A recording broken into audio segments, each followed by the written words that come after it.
러닝 플러스 교육연구소입니다. 자, 이번 시간에는 1차 방정식에 도형이 나왔을 때, 활용 문제에서 도형이 나왔을 때 우리는 어떻게 접근을 해야 되는지 한번 살펴보도록 할게요. 문제에서 정사각형이 두 개가 있는데 이 정사각형의 한 변의 길이가 큰 거에 비해서 작은 것이 마이너스 4cm가 작다라고, 4cm가 작다라고 얘기를 해요. 그러면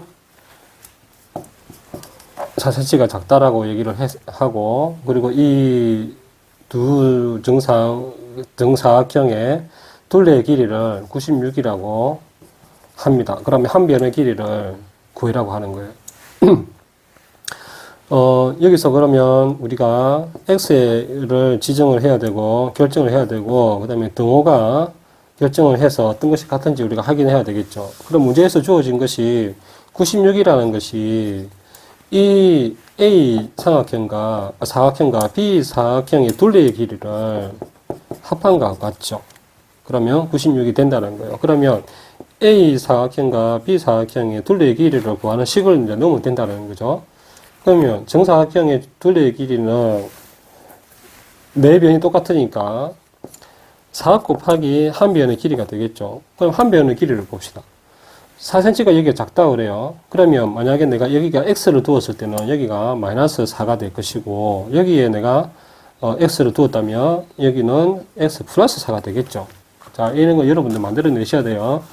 그랬을 때 한 변의 길이를 내가 어떤 것을 x를 둘 것인가, 그것이 이제 결정을 해야 되는데, 대체적으로 x 플러스 얼마를 하는 게 계산하다가 부호가 틀릴 확률이 좀 적겠죠. 그래서 항상 이런 상황에서는 플러스가 되어지는 것으로 만드는 것이 좋습니다. 그럼 여기에서 그러면 이제 x가 어떻게 되냐면 이게 x가 되겠죠. 그랬을 때 이것은 x 플러스 4가 될 겁니다. 한 변의 길이가. 그럼 a의 한 변의 길이가 x 플러스 4가 되겠죠.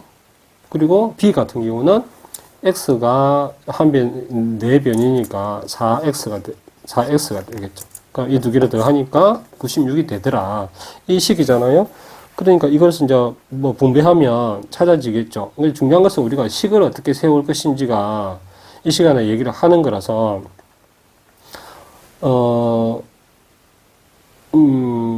이제 이렇게 두 정사각형일 경우는 한 변의 길이를 이제 x로 두는 거죠. 한 변의 길이를 구하라고 했으니까. 그러면 이제 한 변의 길이를 이런 식으로 하면 구할 수 있겠죠. 그럼 만약에 내가 여기에, 이 두 사각형의, 변의 길이를 전부 합한 값을 얘기하는 것이 아니라 중사각형의, 넓이로 내가 합했다.